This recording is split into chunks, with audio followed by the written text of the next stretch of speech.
You mentioned Cav there. What do we make of his start to the season at a new team, of course, Bahrain McLaren? He looks solid at the Saudi Tour and the little we saw him at the UAE Tour too. He sort of became the world's highest paid lead-out man for a bit to Phil Bauhaus.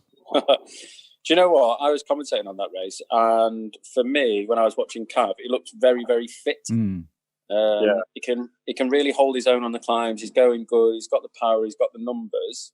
But I just think he's getting older now. So I think the sprinting is getting harder for him, and I think he's training at doing it, but it's just getting harder to train. It's getting harder to do it. And it's just through a general age thing, and I think, he's not got that zip he used to have 3, 4, 5 years ago. So it is getting harder for him. But I definitely think with Cav, that the way he was training, the way his fitness was going, the way his weight was going, he was definitely on the right track. Adam, do you think that Cav was become so attuned and so accustomed to winning that this year, I mean, we both know him quite well, was more about reinventing himself and becoming a sort of retirement Cav in the next few years and recreating a name for himself as a lead-out man, as a helper to the sprinters? Or do you think really deep down he wanted to shine one last time and prove something?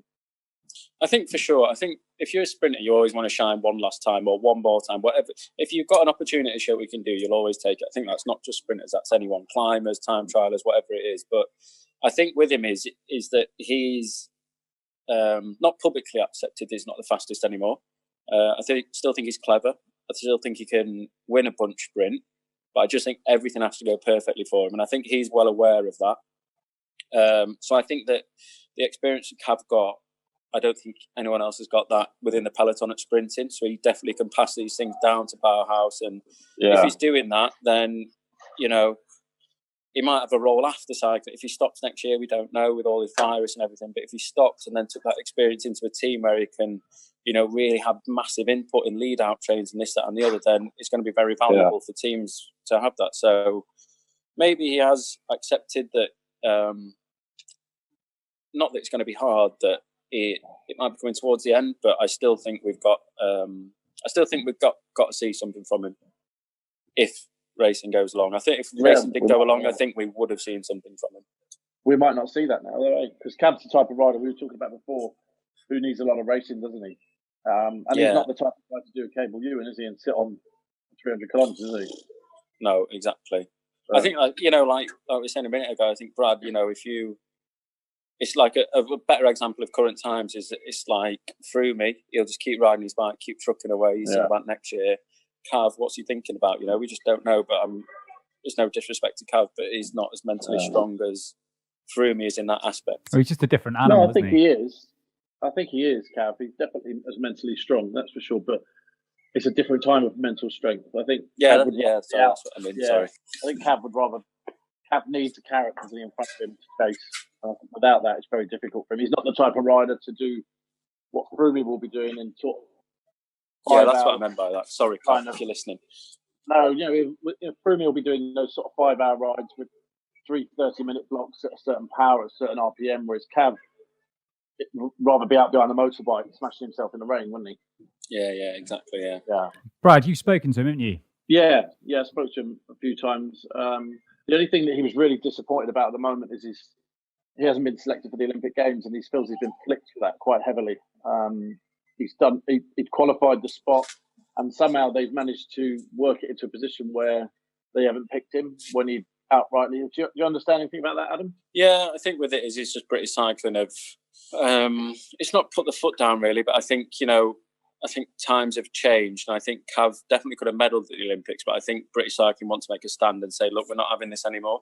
We're not having road riders coming back in like we used to. And I think, like I said, Cav definitely could have medalled there, and if not won, but they need to make, right, we're doing a track programme. If you want to be part of this programme, you want to do the Olympics, you have to do this. There's no road and maybe this anymore. I think it's just, if you're going to do the Olympics, you dial into doing this fully, or you won't be doing it. So I think, sadly for Cav, I think that's more the way it's gone, which I get from both angles. I think for Cav, as we all know, could have medalled there, done a good ride, but for British cycling to have someone not in the system all the time and then just jump in for a month before and then do well, it's not a great advert for the British cycling system as such. Do you think that's fair, or do you think that exception should have been made for Cav? Really, I think the exception should have been made for him. To be honest, I think he's medalled at so many Olympics now. He's been so close, and I think not so many Olympics, just the one, Adam. Sorry, one, twice. Didn't he medal with you? No. Oh, sorry, just the one. Sorry, Cav. But yeah, I think with it, he definitely could have done a ride, and he's definitely as capable as the other riders on that programme. He's just looking at the future and the bigger picture, really. Brad, why would you have sent him to Tokyo? He's tried and tested, and I think if you think about having big players at the Olympic Games, Cav would have been the team captain, wouldn't he, of that squad? Mm. And can you imagine some of those younger riders that are there, even if he's not running the team, just having Cav around at the age of that now? I mean, it's like, you remember years ago when there was argument about whether to send David Beckham to the Olympics or the World Cup, and that just their presence, some of those people sometimes is enough. And obviously you've got Ed Clancy in that Team Pursuit squad, but to have someone like Cav around, it's I think it would have been invaluable to the whole squad, really. Even the women and sprinters and that, just having Cav in those apartments. You just think it would lift everyone? Well, it shouldn't be underestimated, that's for sure. I mean, he's Mark Cavendish. He's one of the biggest names in cycling, isn't he? So greatest of all time at sprinting, isn't he? And we're talking about for Tokyo. We're talking about the Omnium or the Madison? Madison. Both. Well, I don't know. Has it been both? Would it, Adam? I think so. Yeah. If you can do the Madison, you can do the Omnium, and I think there's a lot of similarities in the training for it. So I think it'd have been on the cards for both. And I know that it's limited, isn't it, to the riders you can take there, and that's why I was stamping the foot down a little bit, saying, "Oh, we can only take 5 of this and 1 of this." So I definitely think if he was doing the Omnium, he'd have been doing the Madison. How's he feeling about it, Brad? He's pretty pissed off.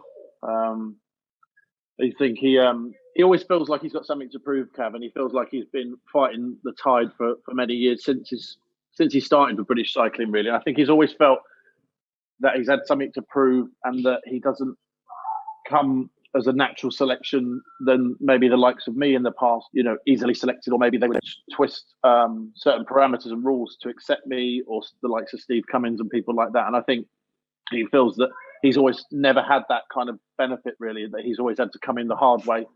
And he's always put it down to the fact that team pursuiters were always given priority. And I think that's I would say that's quite true, really. He's got a point there, hasn't he, Adam, that it was always a difficult passage way into that squad, wasn't it? Yeah. I think it was always medal driven, the selection process. Yeah. And there was fewer risks in taking a team pursuit squad where you know the numbers, know the times it can do, almost down to like the 10th of a second. Whereas an Omnium, or a Madison, you can crash in the first lap and that can be a race over. Yeah. And if British cycling are getting funding from people, that's it. Brad, that was never a question for you. So obviously 2012 different because it was just you were parlaying 3 time trials at the Tour into one big time trial at the Olympics.